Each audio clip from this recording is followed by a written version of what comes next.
Hey everyone, welcome to the Powered by Iron Health podcast. We're revamping this podcast. I'm Joe. This is Alina here. What's up, fam?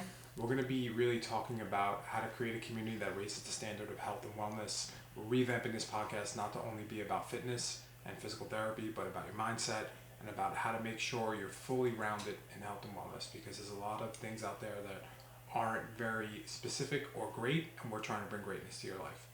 So, are you ready for the new year? A lot of times we hear people who talk about the new year and they have these goals and visions and they don't know how to execute on that. So today we're going to deep dive into ways to create goals, execute, and follow through on them. Because we don't want to just have empty words or wishes. We want to make sure what we're doing actually gets done. It's so important, and this is how you grow as a person. So Lena's going to kick us off on how we do a year wrap up, right? This is a perfect time because the year is coming to an end. What do we do at the end of the year, and how do we start planning for our new year? The goal is to take away maybe one or two or three things that you say, hey, this is great. I'm gonna start to do that. And if you have any value, just please like, share. That's how we grow this. We're gonna continue to push this out. So, how do we wrap up our year? Awesome. This is one of my favorite things actually about our new year, and we're going to talk when we talk about execution of these, New Year resolution, goal setting, and goal execution things. We'll talk about also how we do reflections regularly. So that's what we do to start our new year wrap up. We reflect on the year that just happened. To us, if you don't know where you are right now, you don't know where you're going, because you can't assess where you excelled. You can't assess what you learned. And so this is one of the most important elements of our new year goal setting method or practice that we do. And this is something that we've been doing that's evolved and grown over the last 7 years. And it's always been an element for us, just reflecting, looking at, hey, what did we accomplish this year? What was the biggest takeaway or the biggest moments that were growth moments, and not just in business, but also in our personal life. So that's my favorite part too, to just reflect and be like, damn, holy cow, like all that happened in this last year. It's a lot when you look month by month. Sometimes it feels very mundane, but you can really get a bigger picture of the year. That's great. So for reflection purposes, because I totally agree, you start with reflection, right? Like if you can't reflect and know where you were, how are you going to know where you're going? What are some key questions you think are important for people to ask themselves? Great question. So one of the questions that we ask ourselves is, what were the biggest lessons from this year? And what are the 3 biggest lessons from this year? We do monthly wrap-ups, mostly every month. Some months we've missed with a new baby, but that is great because it refines, and you can look through and say, what out of these were the biggest lessons? Otherwise, you're kind of looking at the whole year and thinking, I don't know, what was the biggest lesson? And some things might stand out, but if you have those monthly lessons, that's super helpful. So I would say that's one of the first ones, is what were the biggest lessons?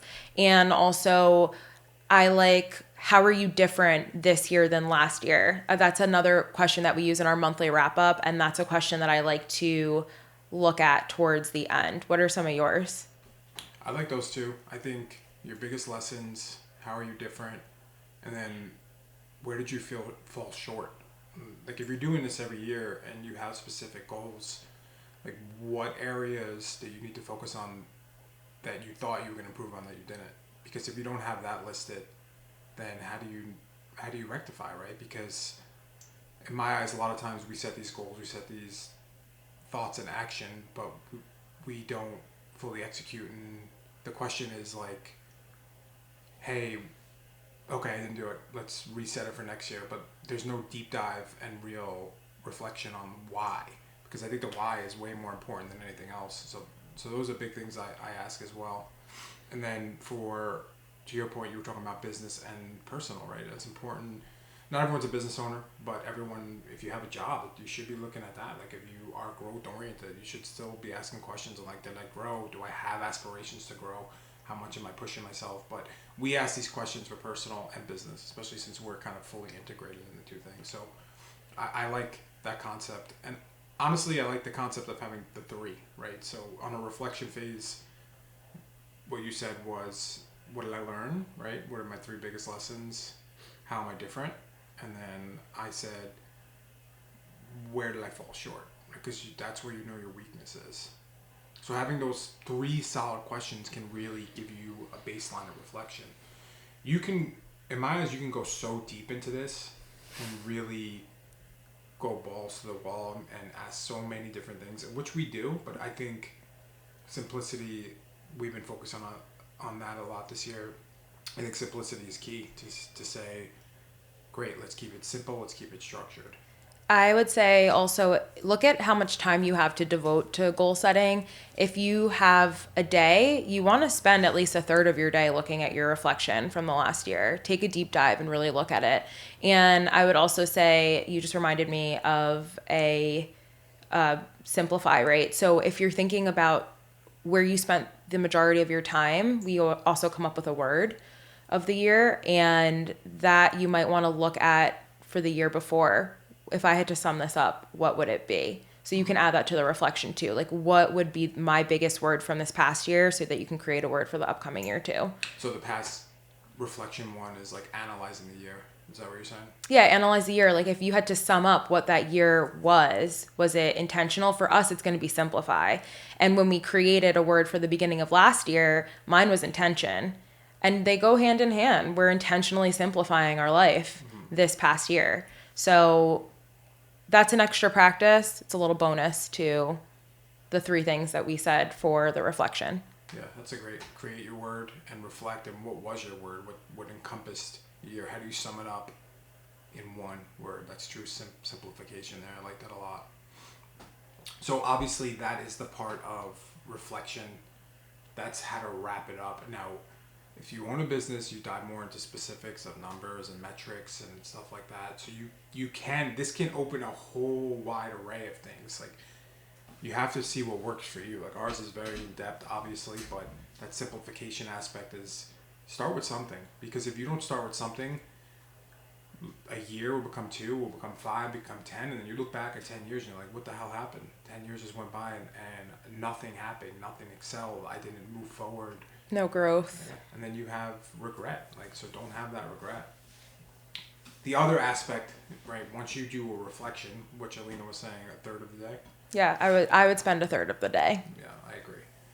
The next level is setting goals for the next year, right? So we'll dive into specifics of, I don't like to use the word resolutions, we talk goals, right? Because it's more, in my eyes, I mean, maybe you're different, it's concrete, it gives you a destination, it gives you, I want to hit this. And we'll talk about how to set goals and really the concept of how you set them. So in your mind, like, how do you think about goals for the next year? What do you envision? I'm a little different than Joe, and at this point we've kind of refined our system to allow us to both have the flexibility in how we set goals. I have more of a feminine approach, and Joe is more masculine when it comes to goal setting, and that female male energetic. So for me, typically what I like to do is I like to think about what I want for the upcoming year and what I want to feel like, and how does my life look at the end of that year, and then I will come up with goals that way. So what do I need to do to get to that vision that I have for the next year? That's how I'll start. And I think, okay, in a year from now, if we're setting goals, it's December 31st, 2024. At December 31st, 2025, we have 1 child right now. Maybe I'm pregnant with my 2nd child. What am I doing? Like, am I getting up in the morning? I'm giving myself chills. Am I getting up in the morning? And how does my day look? How does my week look? How does my month look? And I go from there. That's how I like to set goals. And we'll talk again about how specifically we are going through that process. But Joe, go ahead. You share your perspective. Yeah. So to your point, the femininity versus masculinity, I like very concrete, specific goals that I can go after that are very like bullet point oriented, and I just create a tunnel for myself so I can have tunnel vision to try to go after it. And not to say I'm always successful, because I'm not, but it's over the years I feel like, and this is a good point too, right? Like, we've created going from multiple 10, 15 goals to having 2 to 3 solid goals. And that has been a game changer, because now it's like, okay, my focus is all over the place. Let me create 2 to 3 solid North Stars that I can go after and try to attack. and that's where my mindset is. I want to attack it. I'm going to attack my goals. So it's very different than femininity and feeling. It's like, this is my goal. Let's go. I'm gonna go and hammer away at that. The other aspect that I like to do when creating the goals, or like how to really start to set goals, is creating a letter to ourselves for 3 years, right? So if we take those two things, the two things, how we described it is how we set goals, but how do you find those goals? And for me, and both of us, we do this, is we write a letter to ourselves in 3 years. And that's where that embodiment, it's like, where are you? Like, what kind of house are you in? Where are you living? What's your family look like? What's your finances look like? What does your freedom look like, right? We have like 5 F's that we look at. And Joe uses the 5 F's. yeah, I don't. She doesn't. Yeah. So if you want more specifics about that, let us know. But you write this letter to yourself, and then from there you could pull out your 1 year goal. You're like, all right, 3 years I want to be there. What does it look like this year? What are my 2 to 3 goals to get me there, right? And not being discouraged. I think that was a big thing for me. Like, instead of having these 10 goals, you have these 2 to 3 to not get discouraged to get to that level. So that's kind of how I think about a goal setting procedure. Do you think something different, or what do you add to that? Well, that's it. So I don't use the 5 F's, which is what Joe is kind of saying. Which is more refined in a way where it's more compartmentalized, which again, I think is a little bit more masculine. I kind of go, if I have 2 goals that are family based and one that's financial versus like freedom, financial, these are the 5 F's: freedom, faith, family, finances, and fitness. So maybe I have 1 or 2 of those, and it's a little bit more, again, what do I want to feel? So that's where I come from with the goal setting process. Good. And sorry to cut you off, the letter too. So we spend, after doing the reflection, we do write that letter, and then we kind of hit the road running. Yeah. And then for specifics of, because this is very concept oriented, for specifics of setting the goals, I think it's important to talk about that and how we actually pull goals out of that, and what do we look at. And we use a SMART goal. And if you guys haven't heard of that, it's simple, measurable, actionable. What's the R? Relative, relatable, I think. And then, so the S Time. for me is specific, Okay. not simple, but getting really specific on the goal. And time. What's the time frame of the goal? So that's a basic framework of how you create those goals, right? So if you have that letter to yourself, you reflected on your year, you have your word. Okay, now what are my SMART goals? My 2 to 3 goals I'm going to pull out of that. And they have to be strong enough that it's going to drive you forward, right? It can't just be something that's going to be there and you're never going to look at it again. Like for us, like we like we said, and we'll dive into a little bit specifically more later, how we track it, how we make sure we're holding each other accountable to get to that level of that SMART goal. Because now it says, we broke it down. You have your reflection. You said, this is my 3 years letter to myself. These are my goals that I want to create the year. Now these are my specific actionable steps, how I'm going to get there, right? It's a system. In my mind works in systems, and that's kind of the procedure of how I pull out and create a SMART goal. Why don't we do an example? Okay. So that people, sure. So I'll go with one of my goals. It was a few years ago to start a family. So we have a family now that we're starting, and I also had things coming up in the year. So it wasn't even a goal that was going to start 1/1. It was going to be a goal that was for later on, spring, summer. But I knew for my pregnancy, and I'm a holistic person, what that meant for me. So 1/1 is when I started setting monthly acupuncture appointments to help with fertility. I didn't know if I would have any issues conceiving, but for me it was, why not get my body in a prime state to welcome a baby in and bring that energy in, right? And then from there it was some dietary things. And so our monthly wrap up, I would be looking at, did I set that acupuncture appointment? And then when the time came, and we had ups and downs in this process too, right? But the tracking, the monthly tracking, and also we'll talk about this, like rerouting when it comes to setting goals. And I knew that feeling, again, waking up on that December 31st morning. And so just the weekly or the monthly actions that I was taking to get to that point when we were ready to start our family is when we welcomed that energy in. And so it was around springtime because I was cheering that year, and that's how it played out. Great.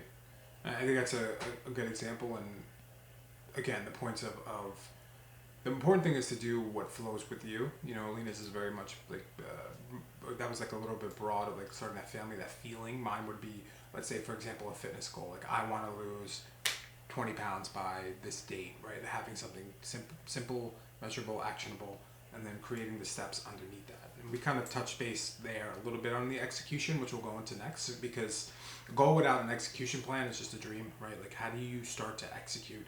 And we have a specific process. And the way I think about it structurally is you have your year goal, right? And then now you break it down. You have quarterly, which is every 3 months. You have monthly, and then weekly, and then daily, right? And yes, it can seem overbearing at a certain point, but this is how you get there, right? You take small steps. What did I say? Like, how do you eat an elephant? One bite at a time? Is that it? Cut it into pieces, one bite at a time. One bite at a time. So, for execution wise, what do you think? Has your mind work on like, hey, I have this goal. How am I going to start to execute on that? Yeah. So again, like I would say for me, it would be you have to look at the month coming up, and we do monthly wrap ups. Monthly wrap ups for me are huge, and it's a non negotiable because that allows me to do the monthly reflection, and it allows me to plan for the month ahead. What are the big things that I want to encompass, embody, hit? And what were the things last month that I either A, did not do, or B, did I do? And where does that leave me? So the monthly wrap up is huge for execution. We also use a weekly metric scorecard. And I know for me, Joe is really good at that. And if I don't have that accountability from him, and especially with Iron Health in our business, I will struggle to have direction because of that flow nature of my feminine side. So like I will definitely struggle with those things if I don't have that weekly metric that's kind of anchoring me. That's what is huge for execution for me. Yeah, I think that's really good points. The monthly wrap up, so breaking it down, we have the year. We do break it down to monthly, just quarterly. We don't have it officially quarterly, but monthly we have these prompting questions that we answer and we review together as a family, usually every month. For my thoughts, what I started to do was create a weekly check-in sheet and then a daily check-in sheet. So I use something simple like a Google form that I set. I'm a little more. I'm trying to get very, very, very specific. Like I have a daily check-in sheet every single day. I click this link on my task that's like recurring every day, and I'm like, did I hit these things today?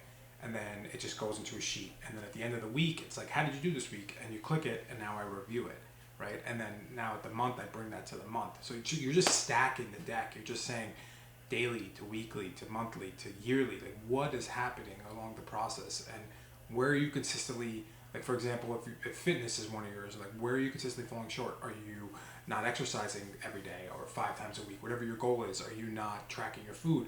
What is the part or the point that is hindering you to get to your goal? So that's how my mind starts to work, and I think that's something I'm gonna again implement in 2025 of like monthly check-ins, which we do, which is great. That's communal, right? Now you're accountable to someone else. Then weekly, you're accountable to yourself, and then now even daily, right? And I think, I don't know if you do a daily one or where's your head at with that? Definitely not. Yeah. My head's like, can I get through the day? But especially with a small child. And I would say I'm listening to this, and to somebody that hasn't set goals before, this probably sounds really overwhelming and very overbearing. So what would be a non-negotiable for you if you were to tell somebody who's just starting, this is what you should be doing? I would say minimally at least the monthlies. You know, having a monthly check-in is crucial, a non-negotiable, because if you're not getting the monthlies in, you're getting no data, you're getting no feedback, and then you forget about your goals. So high level, you got to do at least monthly. Definitely. That's, yeah. I mean, and that's why to me, that's the most anchored, and having you as somebody who's guiding the business, at least those metrics. And we do bring some things into our personal life as well, the monthlies, for instance, but it's definitely something that it helps to have you anchored into your goals and your why. And it can feel overbearing, but to our point earlier, simplicity is going to be the best thing. So if you have a system where you're creating a daily checklist, make it super simple, like 3 to 5 questions that won't take you longer than a couple of minutes. Yeah, and I think that overbearing concept that you're talking about is a very important point because I have these systems in place. It doesn't mean I get it done every day. And I think you're better at this than me, having grace with yourself is very important. But also understanding that your mindset has to be right. Like you set these goals for a reason. They're not just there to be there. Like you gotta go after it and you gotta hold yourself accountable, which I think is the hardest thing. Which I think a monthly wrap up with a partner or even a friend, like to hold each other accountable because you need that. Sometimes you need that. You need that community aspect of it, which is super important for developing and crushing your goals, right? Like, unless you're just, you have a New Year's resolution, as they say, and you're done in February, and you don't want that. You want to have some sort of discipline in your life, I think. I also want to say rerouting, right? So if you do have these goals, sometimes if you avoid doing a daily check-in or a monthly check-in because you feel uncomfortable because you didn't do the thing you said you were going to do, it's okay to reroute your goals. It's okay to change your goals. It's okay to change your mind. It's okay to shift. It gives you a chance to really assess what's important to you and to decide if that's still important or what you need to do. Are you ready and willing to get to the level of uncomfortability to be real with yourself and change your goal or change how you're going to achieve that goal? And that's really important too. And we've set goals in the past, even this year, where one of my goals was so specific on one of the businesses that we have, and it has changed completely. And that's okay. It's totally okay to change your goal. And it's not because I'm not succeeding at this. It's because this actually doesn't really matter as much to me as I thought it did. And that's okay. And sometimes that's also, it's like, oh, if I'm not going to do that, then what's the point?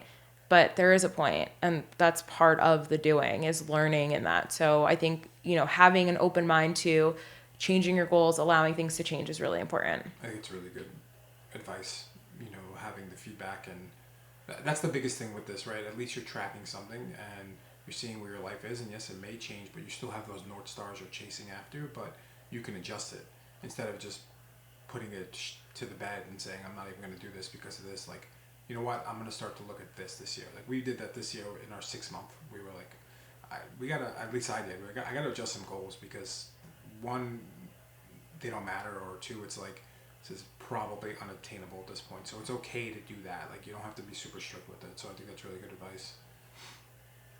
What do you think the biggest key factors are to accountability for goals?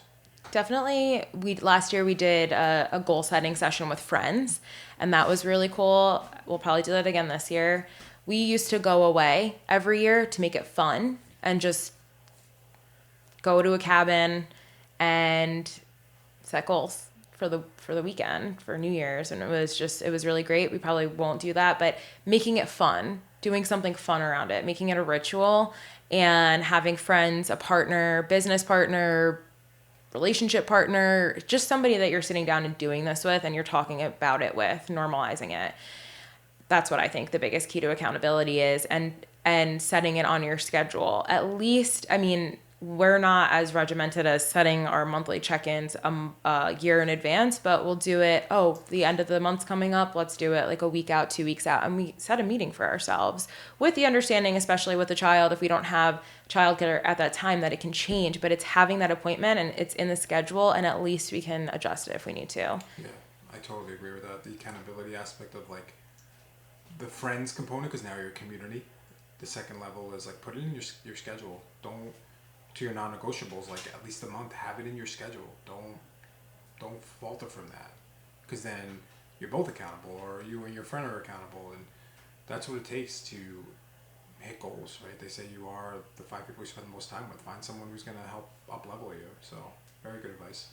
For people in general, what do you think are the secrets to execution, really? Because everyone sets goals, everyone gets excited in January, and then if it falls, like, what is the key factor in your mind to executing fully? So at that monthly wrap up, for me, I have my 3 goals for the year. And I will say, what did I do this month to get towards that goal? And where am I at a scale of 1 to 10? One of my goals this past year, postpartum, was to do something physically challenging. And I ended up doing a half marathon, first half, and definitely challenging. That's another story. But it was every month, did I do anything to get this started? And it's picking a race. What's the training program? Talking to somebody I got a member from Iron Health to that is a runner, do it with me. And I told him, because I know if I told him, he would make me do it. And so that held me accountable. And that was a goal for me. And I hit it in September. So that to me, execution is when I'm doing that monthly wrap up, we create these documents on that year planning. So I have the same form that I check every single month. Where am I at in relation to these goals? And I think that's the biggest thing for execution. That's great. I would say that, and then as like one other aspect would be, don't just let it be in a binder somewhere. You know, if you really want to get at it, when you wrap up your year, you have those 2 goals. Print them out. Put them everywhere. Put them in your planner. Put them in your car. Put them on your mirror. Phone background, computer background. A couple of years ago, I did a vision board, and I made that my lock screen, and that was great. Yeah, that was good. Yeah, so a lot of something stuff like that came. where you see it, where you know, like, oh, okay, because life is crazy. Stuff gets in the way. Like, oh, okay, no, I'm driving towards this. What do I have to focus on today? Boom, this is my vision board. This is my goals. All right, am I doing something that's gonna get me there, right? Like, and then checking your measures of success based on that, and like being gratified based on something that you did that's gonna get you to your goal.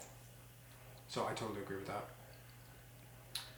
Daily ways to move your goals forward. What would you say are some key facts? Like we talked a little bit about execution now, if we bring it down to daily, right? Because every day, 24 hours is a different animal. What are some components in your mind daily that you could do to get to your goals?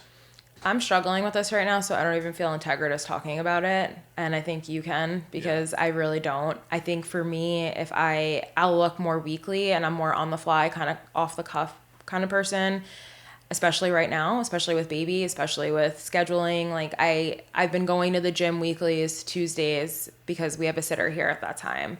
She didn't come this week. I didn't go this week. So for me, it's harder to say, okay, daily I'm doing XYZ, to be completely honest. And that's fair. That's fair. I think for me, the 2 things that really helped are, one, creating that Google form where I have a checklist and it's on my task list. So I go in and I dive in. But I also think for someone who's a little new is like, you know, have 3 things in a day that you're like, all right, I want to hit these 3 things, because you're giving yourself a kind of a dopamine boost to say like, I did that, boom, I'm getting closer to that. So having something where you're accountable on a daily basis is very important. Some people call it the power list. Andy Frisella calls it that. Yeah. But, you know, a Google form works just as well, and it's just implementing that and then giving yourself that dopamine hit to say, I'm doing it, great, this is amazing. And then it just stack them in your favor, stack the deck in your favor all day. I would say if I did have one thing to say, what my one priority is, and I'll ask myself, what's going to feel the best for me to do right now, especially when I'm feeling overwhelmed. So is it going to feel the best for me to do this right now versus this? The thing with that is sometimes it doesn't feel the best to do the things that are going to move you forward. So to Joe's point, having that power list. But I know for me at this point in my life and my journey, it's what's going to feel the best for me to get done right now for the rest of my day. So that's great. All right, so we're gonna be wrapping this up. Like, let's put a button on this. What are some 3 to 5 bullet points for people to say, okay, great, I got it. The summarization of this. In your mind, what are your 3 to 5 here? I would say the reflection and refocusing component of a yearly wrap up is huge. Setting a day and time aside to go through all of these steps. So your reflection, your goal setting, including that letter, and then creating some form, whether it's a weekly, monthly, daily, or all 3, that you can use throughout the year. Those are my 3 things. Day and time set aside, reflection, goal setting, going off of your letter and where you want to be and feel, and then coming up with a form that you can use to check in. Great. I think those are three solid ones. The only one I would add is just start. Don't let another year go by where you're not committed to developing, because it's gonna go by very quick, and then you're the same person 5 years from now. So really, just start. All right. So if you guys got any value from this, just let us know. We're gonna kind of be pushing these out once a month. It's important to us. Again, we're trying to create a community that raises the standard of health and wellness, which is everything, right? Life is health and wellness. Like, if you're not focused on that and developing that, what's going to happen? Nothing's going to happen. Let's be real. So those are my final remarks. You have anything to add? That's it. Awesome. Actually, what's one goal that you want to focus on this year? I don't know. I need to reflect, honestly. I need to really sit down at the end of the year and understand where we want to go. I can't come off the cuff because I haven't had that reflection to see how crazy our year was. So That's fair. you have one? Simplify. We kind of picked that up in the middle of this year, and it feels good to just let shit go that is not working. And it's like, simplify everything. I want to simplify and minimize. Nice. Yeah. Love it. Could be So, the word of the year. could be. Nice. Thanks, everyone. Till next time.